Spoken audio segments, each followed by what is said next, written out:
الذی خلقکم، جس نے تمہیں پیدا کیا، یہ دلیل دے دی۔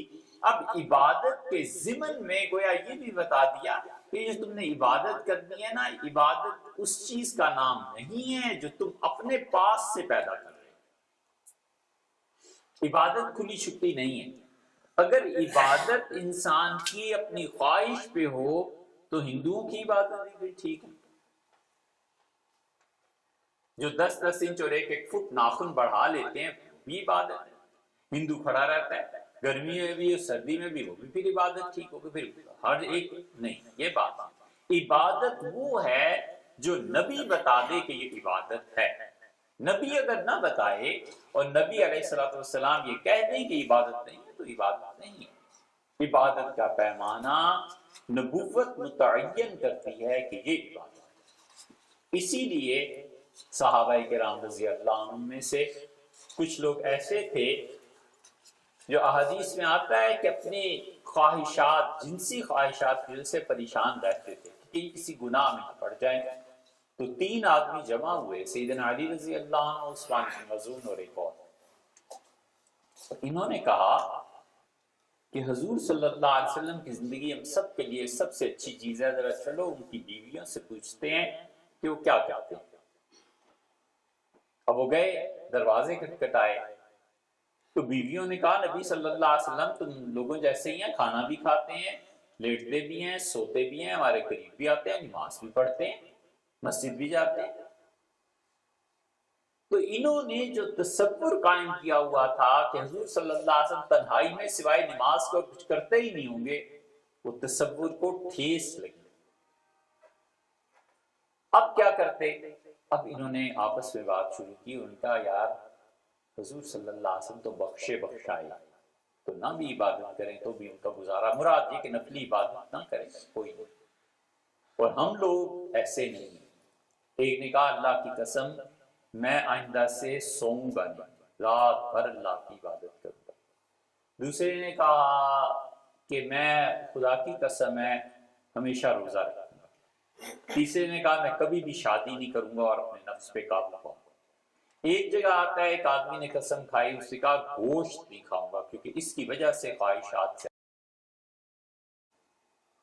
حضور صلی اللہ علیہ وسلم نے یہ ساری باتیں سنی، جب سنی تو ناراض ہوئے، بلایا ان لڑکوں اور آپ نے فرمایا دیکھو میں سوتا بھی ہوں، کھانا بھی کھاتا ہوں، میری بیویاں بھی ہیں اور میں عبادت بھی کرتا ہوں۔ تم میں سے جو شخص فطرت سے ٹکر لے گا وَلَن يُشَادَّ الدِّينُ هَذَا إِلَّا غَلَبَهُ، فطرت اسے پچھاڑ کر رکھ دے گی، فطرت اسے ڈھا دے گی زمین۔ یہ کیا طریقہ ہے ساری رات نہیں سونا، اور یہ کیا طریقہ ہے کہ شادی نہیں کرنا، اور یہ کیا طریقہ ہے کہ دن بھر روزے سے رہنا؟ بالکل نہیں۔ تمہارا روزے رکھو، چھوڑ بھی دو، شادیاں بھی کرو، کھانا بھی کھاؤ، رات کو سو۔ حضرت سلمان فارسی رضی اللہ عنہ جو تھے اور حضرت ابو الدرداء، یہ بھائی تھے، حضور صلی اللہ علیہ وسلم نے غالباً انہیں بھائی بنا دیا۔ سلمان فارسی رضی اللہ عنہ ایک دن کہنے لگے ابو الدرداء رضی اللہ عنہ کی بیوی سے کہ آپ کبھی اچھے کپڑے نہیں پہنتی، کیا وجہ؟ میں جب بھی دیکھتا ہوں ایسے ہی میلے کچالے کپڑے، ایسے ہی سیدھے سادے۔ انہوں نے کہا کہ جس کے لیے کپڑے پہننے ہوتے ہیں نا اسے ہی عرض کوئی نہیں۔ تو کہا اچھا میں آج رات آپ لوگوں کے پاس رہوں گا۔ تو انہوں نے کہا یہ تمہارے شوہر ابو الدرداء کیا کرتے ہیں؟ ان کا وہ تو رات بھر نماز پڑھتے رہتے ہیں۔ اچھا میں آج رات آپ لوگوں کے گھر رہوں گا۔ ابو الدرداء رضی اللہ عنہ تھوڑی دیر میں اٹھے، سو گئے، پھر اٹھے تو سلمان فارسی رضی اللہ عنہ کو ابو الدرداء خاموشی سے سو جاؤ، کوئی اٹھنے کی ضرورت نہیں، لیٹو آرام کرو۔ ابو الدرداء رضی اللہ عنہ تھوڑی دیر بعد اٹھے، ان کا بالکل کوئی نماز نہیں، سو جاؤ۔ احترام میں ان کے پھر سو گئے۔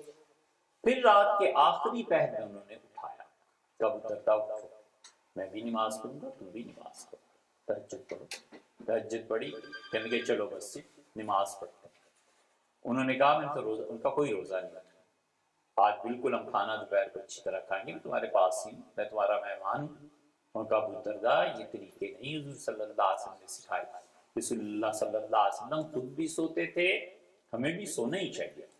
تہجد کے وقت اٹھو، بس ٹھیک ہے، ایک روٹین ہے، ایک نارمل چیز ہے جو خدا نے رکھی ہے۔ اسی طرح دن کا سونا، تو اس لیے حضور صلی اللہ علیہ وسلم جو بھی خدا کی عبادت کرتے ہوئے فطرت سے ٹکر لے گا نا، فطرت اسے بالکل زمین پہ لٹا دے گی، نہ سونا ساری ساری رات۔ اور اسی طرح حسن، خوبصورتی، کوئی دلچسپی، یہ سب چیزیں انسان کو آہستہ آہستہ دماغ اس کا بڑا خشک ہو جاتا ہے۔ نتیجہ یہ نکلتا ہے کہ دوسرے کسی کو دیکھ لے سوتے ہوئے تو اس پہ بھی ناراض ہوتا ہے کہ تم کیوں سو رہے ہو۔ جو بخل ہوتا ہے نا، یہ 3 قسم کا ہوتا ہے۔ ایک بخیل وہ ہوتا ہے جو پیسے ہی خرچ نہ کرے، اور ایک دوسرے نمبر کا بخیل ہوتا ہے کہ اپنا پیسہ دوسرے پہ خرچ نہ کرے۔ ایک تو اپنے پہ خرچ نہ کرے، یہ چلو ٹھیک ہے، بخل ہوا۔ ایک ہے دوسرے پہ خرچ نہ کرے۔ ایک تیسرے درجے کا بھی بخل ہوتا ہے کہ کوئی اور آدمی اپنا پیسہ اپنے پہ خرچ کر رہا ہے، اسے تکلیف پہنچ رہی ہے کہ تم اپنا پیسہ اپنے پہ کیوں خرچ۔ تو یہ سنکی مزاج ہو جاتا ہے آدمی، دوسرے کی خوشی بھی نہیں دیکھ سکتا۔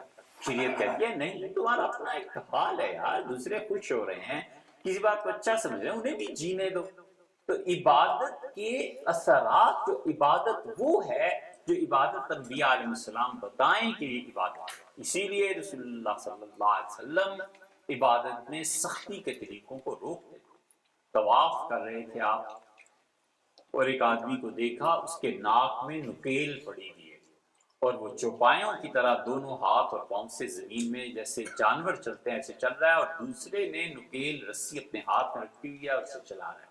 حضور صلی اللہ علیہ وسلم ناراض ہوئے، کہتے ہیں یہ کیا حرکت ہے؟ اس نے کہا اس نے نظر مانی ہے کہ ایسے کرے گا۔ حضور صلی اللہ علیہ وسلم چھوڑو، خبردار جو ایسی نظر مانی، انسانوں کی طرح طواف کرو، جیسے ہم لوگ چلتے ہیں ویسے ہی چلو۔ اسے اٹھا دیا۔ ایک عورت دھوپ پہ کھڑی ہے، آپ گزرے، آپ کہنا تمہیں کیا ہو گیا ہے؟ اس نے کہا میں نے نظر مانی ہے کہ میں سائے میں نہیں بیٹھوں گی۔ حضور صلی اللہ علیہ وسلم، اللہ کو کوئی ضرورت نہیں ہے ایسی نظریں ماننے کی، چھوڑ دو اس کو اور تم سائے میں بیٹھو، چلو ادھر چلو، منع کر دیا۔ اس لیے کہ عبادت کیا ہے، یہ پیمانہ نبی باندھ کے جاتا ہے کہ یہ عبادت، صحابہ رضی اللہ عنہ وہ باندھ دیتے ہیں کہ یہ عبادت ہے۔ حضور صلی اللہ علیہ وسلم کو دیکھا ہے، اس چیز کو کرتے تھے، اس چیز کو نہیں کرتے تھے، یہ عبادت ہے۔ تو عبادت اس میں فرما دیا کہ دیکھو اس پروردگار کی کرنی ہے جس نے تمہیں پیدا کیا، والذین من قبلکم، اور تم سے جو لوگ پہلے تھے نا وہ بھی اسی نے پیدا کیا۔